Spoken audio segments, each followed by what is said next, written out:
Good morning students. कल हम लोगों ने पढ़ा था एनवायरनमेंट के बारे में। एनवायरनमेंट किस तरह से गंदा होता है उसके बारे में, what makes the environment dirty. Then human activities which causes pollution, कि ऐसी कौन कौन सी ह्यूमन एक्टिविटीज़ होती हैं जिनसे कि पॉल्यूशन होता है। उसमें हमने फर्स्ट पढ़ा था air pollution and control of air pollution, है ना। आज हम स्टार्ट करेंगे वाटर पॉल्यूशन से। वाटर पॉल्यूशन का मतलब जब पानी इतना गंदा हो जाता है कि उसको हम यूज़ नहीं कर सकते, इट मीन्स वो पॉल्यूटेड है। ठीक है, तो वाटर किस तरह से पॉल्यूटेड होता है। Garbage being thrown in rivers, जब कूड़ा करकट जो है नदियों में फेंका जाता है। Throwing dead bodies of animals in rivers, जब एनिमल्स की डेड बॉडीज़ को नदियों में फेंका जाता है। And throwing domestic and industrial waste in rivers, जब डोमेस्टिक और इंडस्ट्रियल वेस्ट, जैसे कुछ कम फैक्ट्रीज़ होती हैं जहाँ पर कुछ चीज़ें बनती हैं तो उनका जो वेस्ट होता है, वहाँ जो पानी यूज़ हुआ होता है या जो चीज़ें बनती हैं उसका जो वेस्ट होता है वो सब लोग नदियों में फेंक देते हैं। तो इन सब चीज़ों से वाटर पोल्यूशन होता है। Control of water pollution, water pollution को हम कंट्रोल कैसे कर सकते हैं।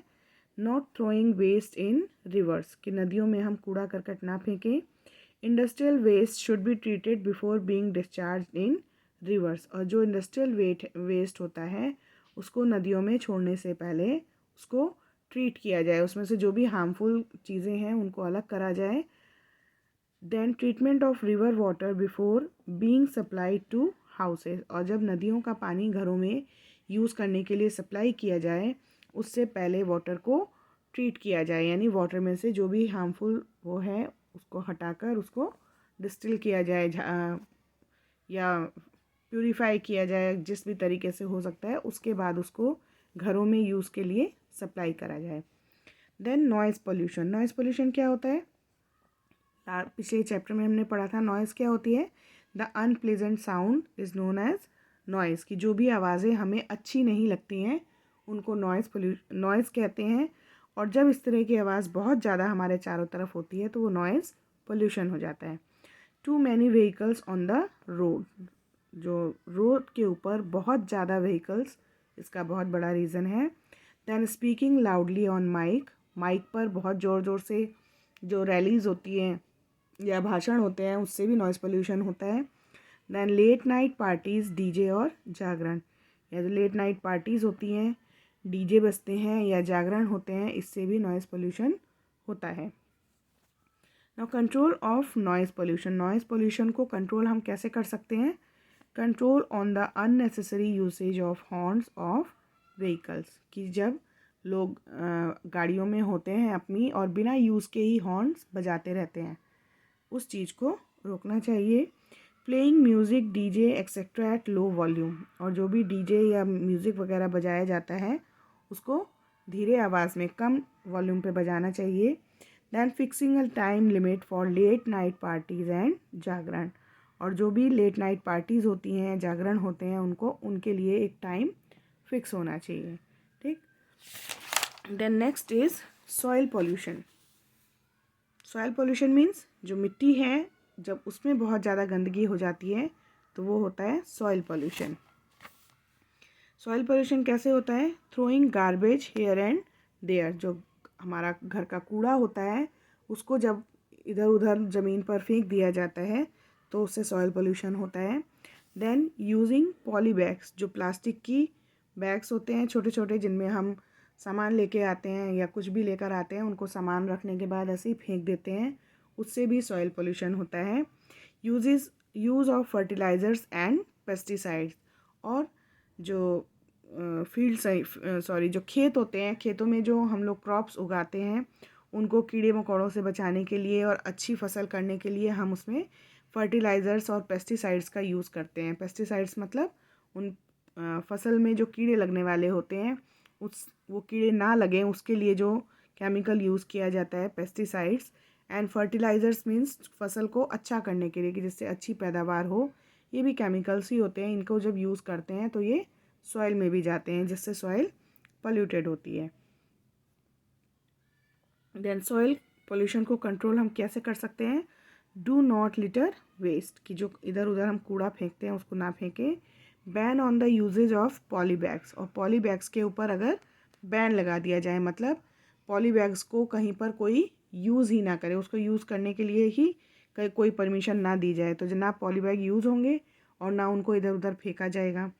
यूज़ ऑफ क्लोथ और जूट बैग्स, पॉली बैग्स की जगह क्लोथ और जूट के बैग्स यूज़ किए जाए, क्योंकि एक तो क्लोथ के बैग चलते बहुत दिन हैं और जूट बैग्स जो हैं वो अगर हम फटने के बाद फेंक भी देते हैं तो वो जो है डिकम्पोज हो जाते हैं। ग्रोइंग मोर प्लांट्स, ज़्यादा से ज़्यादा अगर हम प्लांट्स को ग्रो करेंगे तो भी हम सॉइल पोल्यूशन को रोक सकते हैं।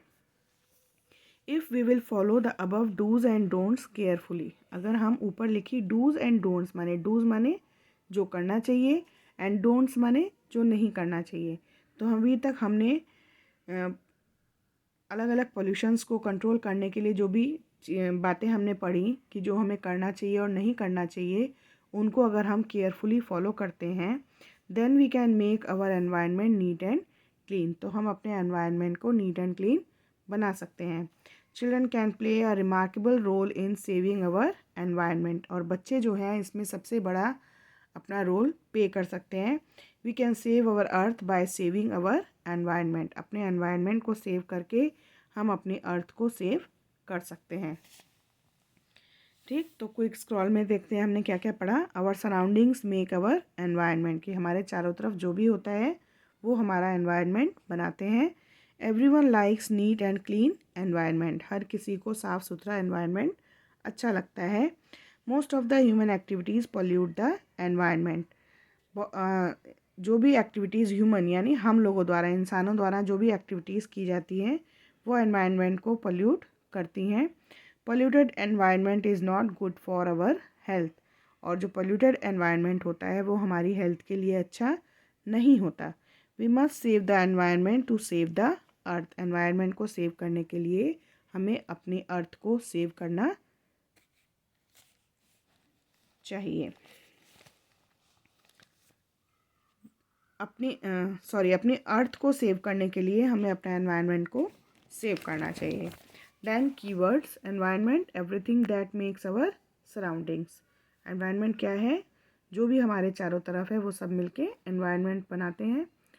Pollution making the environment unfit for human use, environment को लोगों के यूज़ के लायक ना छोड़ना या उसके लिए अनफिट बनाना पोल्यूशन है। Pesticides, chemicals use to kill harmful insects, pesticides क्या है, जो हार्मफुल इंसेक्ट्स होते हैं उनको मारने के लिए जो केमिकल यूज़ किया जाता है। And fertilisers, chemical which make the soil fertile, जो कि मिट्टी को फर्टाइल बनाते हैं जिससे फसलें अच्छी होती हैं।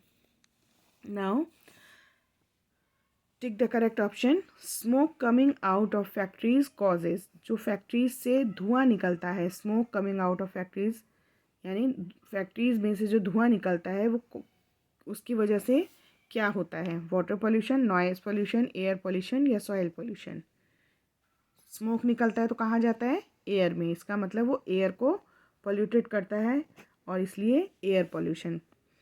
We can control soil pollution by, soil pollution हम किस तरह से कंट्रोल कर सकते हैं, using jute bags, planting trees, use of more fertiliser, both A and B, कि जूट बैग्स यूज़ करके, ज़्यादा पेड़ लगाकर, फर्टिलाइज़र्स का यूज़ ज़्यादा करके, या बोथ ए एंड बी, या A and B, both A and B. We should throw waste, हमें वेस्ट फेंकना चाहिए इन रिवर्स, नदियों में, इन पार्क, पार्क में, इन डस्टबिन्स, डस्टबिन में, और ऑन रोड्स, रोड पर, कहाँ फेंकना चाहिए, इन डस्टबिन्स। ठीक है, तो आज आप जितना चैप्टर मैंने आज पढ़ाया है उसको पढ़ेंगे, जो डिफ़िकल्ट वर्ड्स हैं उनको लर्न करेंगे उनकी स्पेलिंग के साथ। ठीक है, और जो टिक द करेक्ट चॉइस वाला क्वेश्चन है उसको बुक में कर लेंगे।